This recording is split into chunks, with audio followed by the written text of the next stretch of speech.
I tweeted one today that the other day that I like, which is a lot of founders are really proud of their organic growth rates. And they're like, hey, look how great we're growing. Our CAC is 0 and we're growing this fast.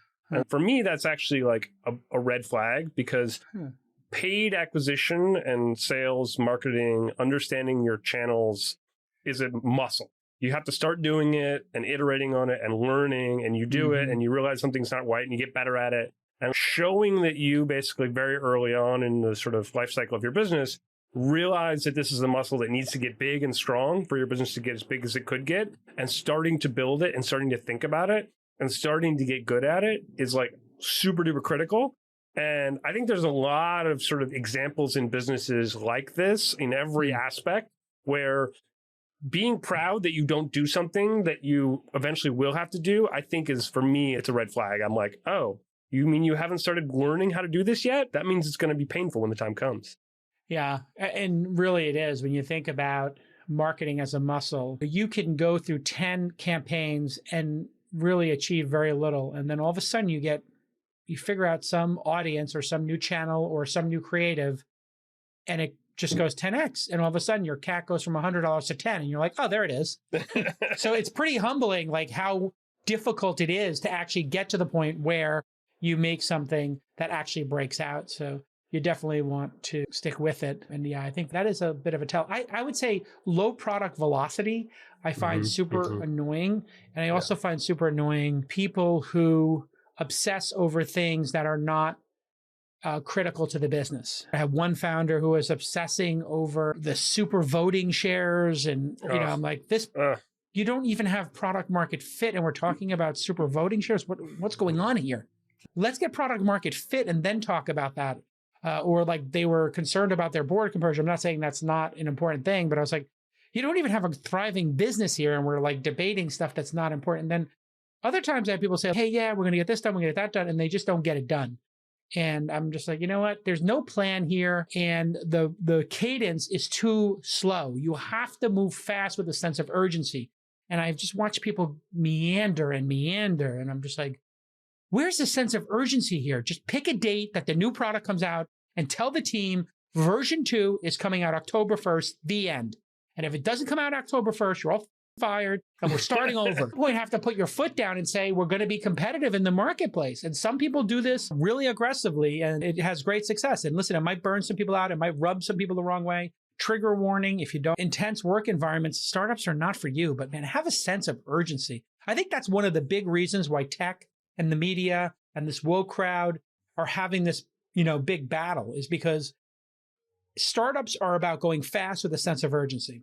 And then socialism, communism, and work-life balance, and living a full 360 life where you're focused on you and your self-care is diametrically opposed to trying to beat competitors and to trying to act with a sense of urgency. And so neither side can understand the other side.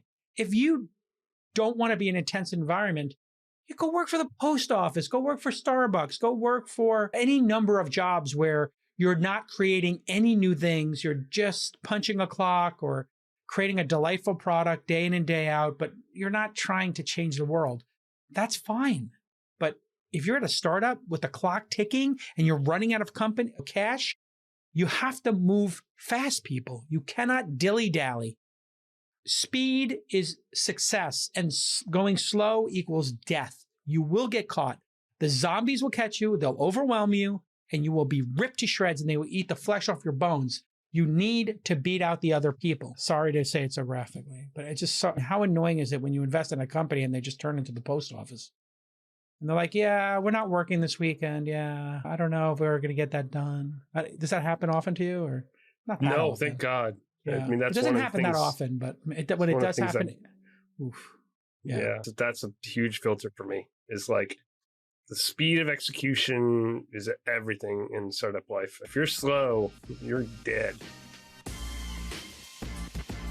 In business, it's important to be memorable, and sending gifts is a classy way to create a great memory. But gifting's tough. It can take forever, or you get sent to the wrong location, and it's never scaled properly until now. Snack Magic is a stress-free, easy, and customizable way to delight employees or customers. Snack Magic uses software to help recipients build their own snack box, and we're using it now for our gifting. You click on the link, it says, hey, Jason, or This Week in Startups, you have this $50, $100, $250 credit. What would you like? And then you start going through all these amazing snacks, and you get this incredible gift box. See here? And I love a bunch of different types of gourmet items.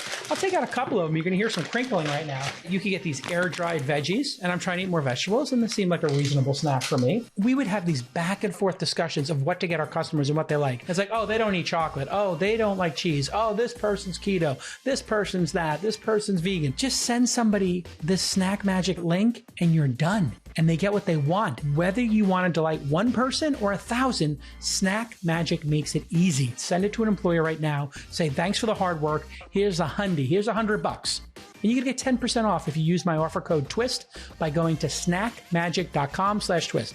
Very simple. Snackmagic.com/twist. 10% off. Okay, let's get back to this amazing episode.